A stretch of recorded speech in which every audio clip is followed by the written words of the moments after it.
People have a right to know. People have a right to that transparency. One person really can let people know. One person can bring transparency to big tech. He was fired today. I've actually just been in contact with him. He was an employee at Pinetrest. So you blew the whistle inside Pinetrest. Are you willing to go public? Yes.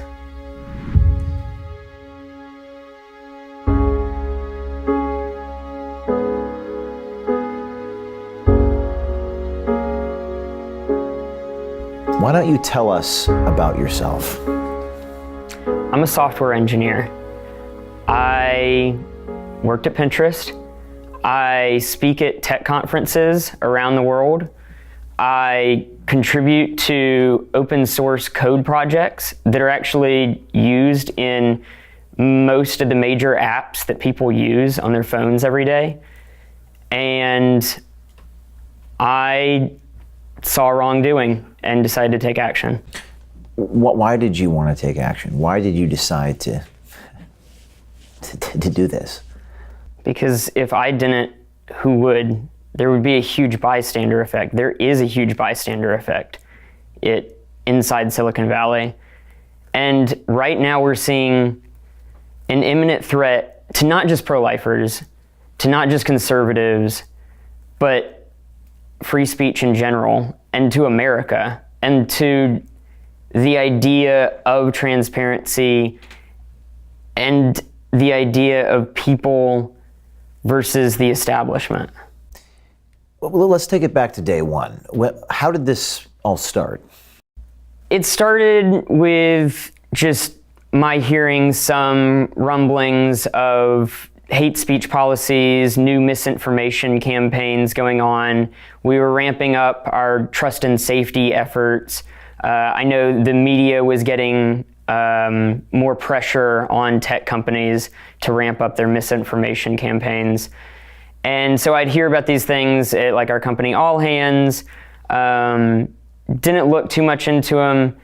And then in about March, I started checking on what these people were saying in our company message board, Slack.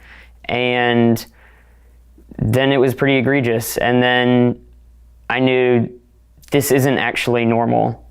And when I looked deeper, it just got worse from there.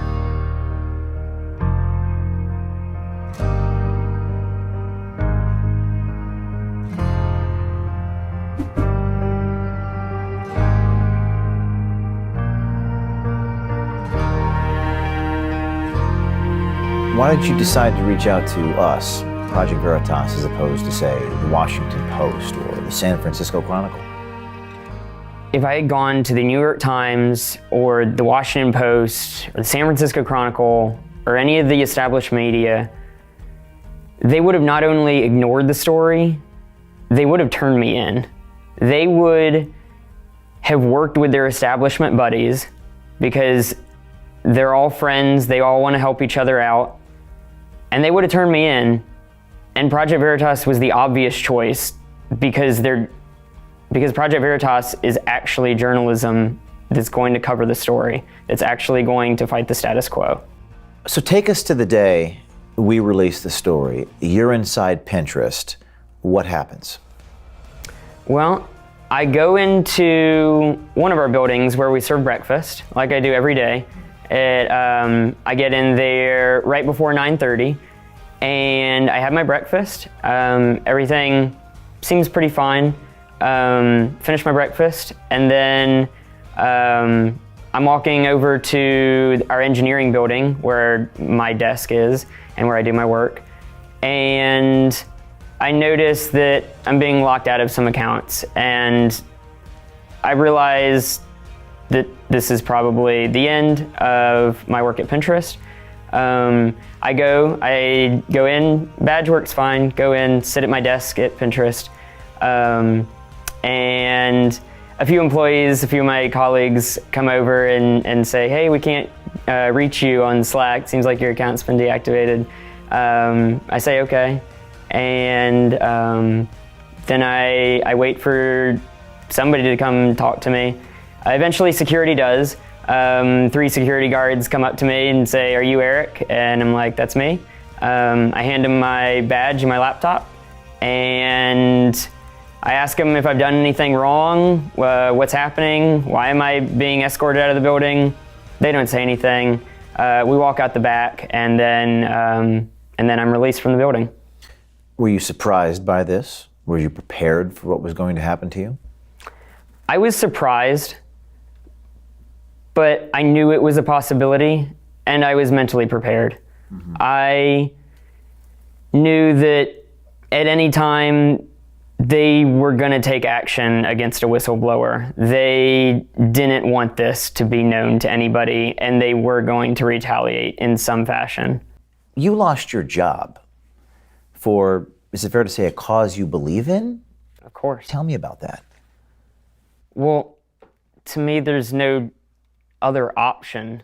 Like, I could go through life and I could live in the comforts of life and I could go on for 80 years and then make money, do the formula of life, and then I'll just fall to ashes. And I think that's how a lot of people live their lives. And it's hard to break out of that rhythm. There's like an inertia of life like that. And to me, this was just such an obvious choice because I saw wrongdoing, and if I didn't say anything about it, it would have been an adventure. It would have been something that really makes a dent in history, and I wouldn't have done it. Nobody would have done it. Everybody would have been a bystander. And this is something that no matter what happens, no matter what I lose, it'll mean something after I'm gone. Just listening to you speak, there's this sort of quiet confidence and fortitude to what you're saying. And most people may not view life that way or don't comprehend how you can make that decision to lose a very high-paying job. Walk people through what goes through your mind in that moment when you decide to risk it all. I tell a lot of people, like, what are you saving your ammo for? Like, you're building up your wealth, you're doing all this stuff, and it's like in anticipation of what? This is the moment that matters. This is what I'm gonna do with my life. This is how I make an impact on the world. Last night, I picked you up from the airport, and you spoke with another insider. Without giving too much away, I think she had inspired you. Tell us about that process where you were inspired by what somebody else had done. Everyone is expected to be the same. Everyone's expected to not talk about these things openly. In the orientation at Facebook, they said the number one rule of Facebook is don't talk about Facebook. I see an odd note on an account. Being a curious person, I decided to look into it more. Yeah, when I saw the report from the insider, that's when I realized that there's so many people in big tech companies that see this going on all the time and then don't say anything. And I realized also that there was so much stuff in there that in Silicon Valley we just consider normal. Like Christian Easter, for example, being on the STL at Pinetrest. To me, at first that just seemed normal. It was just like, yeah, you know, we gotta take care of any religious content.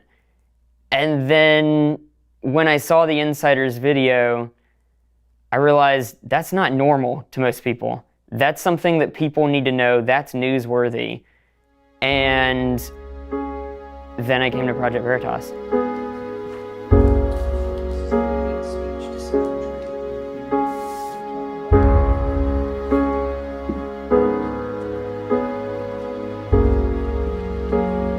What would you tell other insiders who are watching this about your experiences over the last 24 hours? It's all worth it. when all the comforts of life fade, this is going to be what matters. What I really realized yesterday was that I can live without him. You know, I don't need him. And all the things that we think are so important, like our status on social media, even our reputations online, they don't matter. And that's really how the tech establishment controls people. It's with this idea of just a high school bully fear, intimidation, that you're going to be a social outcast.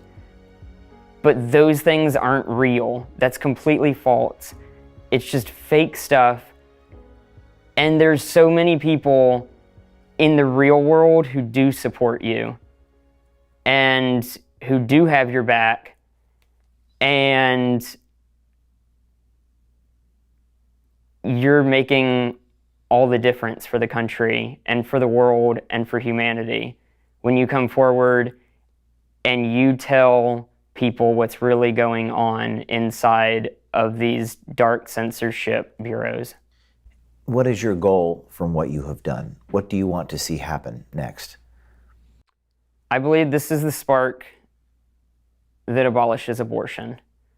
I believe that people have to be shaken awake after this, after they see that live action is going to be banned on social media. The abortion lobby and its buddies in big tech and big media is going all out right now. And they are 100% in this to censor pro-life ideas and people and content and arguments. And that's all they have is censoring. All they have is noise and censoring. And they're 100% in it.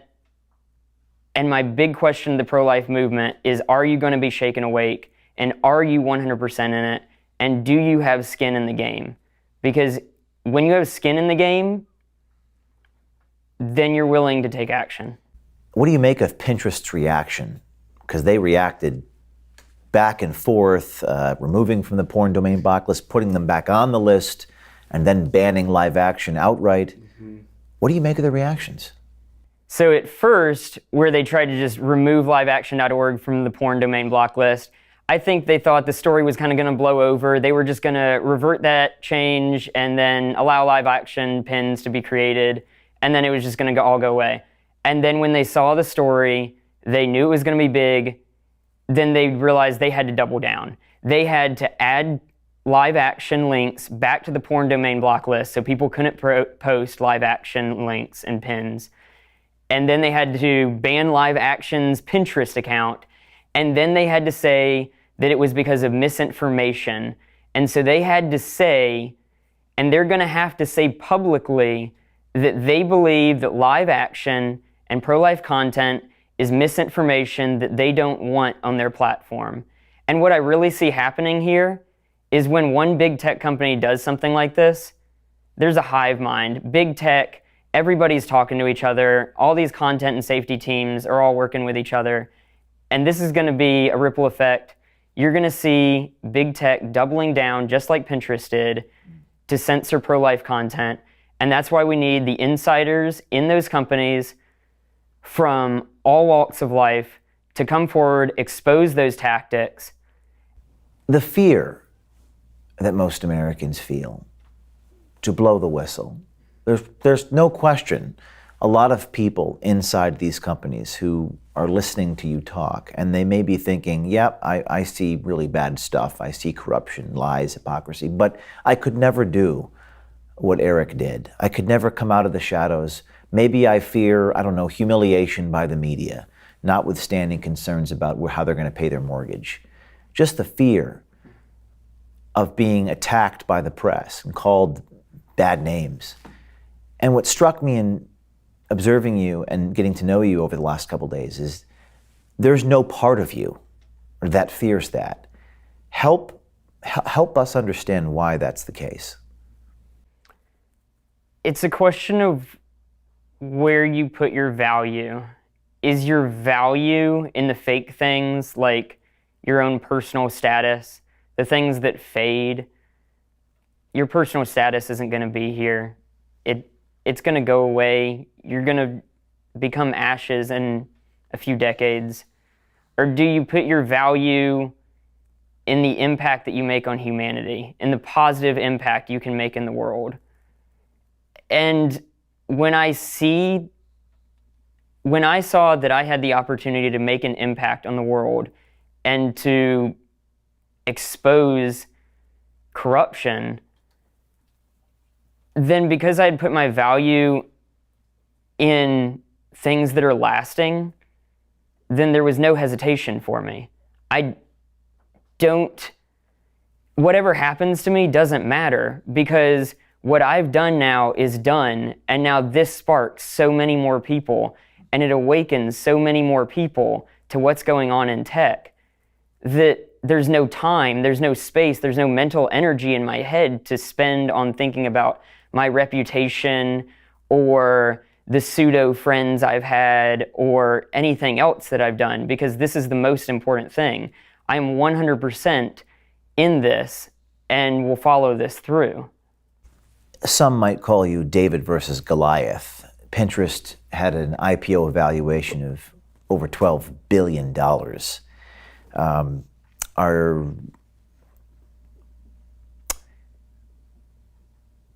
Pinterest might sue you. They might come after you. What do you say to that? Bring it on, because that's just going to bring more light to the case. More people are going to see that. More people are going to see the big tech establishment fight a whistleblower. And they're not going to side with the big tech establishment. And they're going to have to admit what they've done. They're going to have to react. They're going to have to, again, say what they've done in private, and they're going to have to make it a matter of public policy. When they're banning accounts, when they're secretly adding things to a porn block list, and then that doesn't match their public policy, now it'll have to. Now they'll have to tell the public, this is what we really think, this is where we really stand, this is where we really stand on the issues. And then the public then will react. How can people help you? My friends at Pro-Life San Francisco have set up a GoFundMe, and that can help me out through the uncertain waters in the next couple months here. Okay. I have one more question, and then I'm sure there's some things that you may want to address. Right now, someone's watching this, and they're thinking, they're teetering, they're on the fence.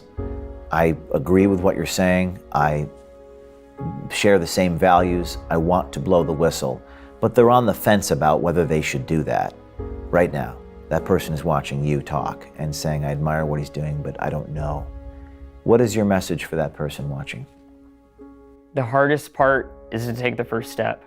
Once you've taken the first step, it's a ball in motion. You can do anything. Willpower is indomitable. And if you take that first step, then people have your back.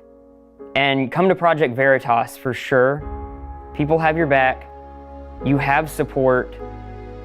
The tech companies can't fight us all.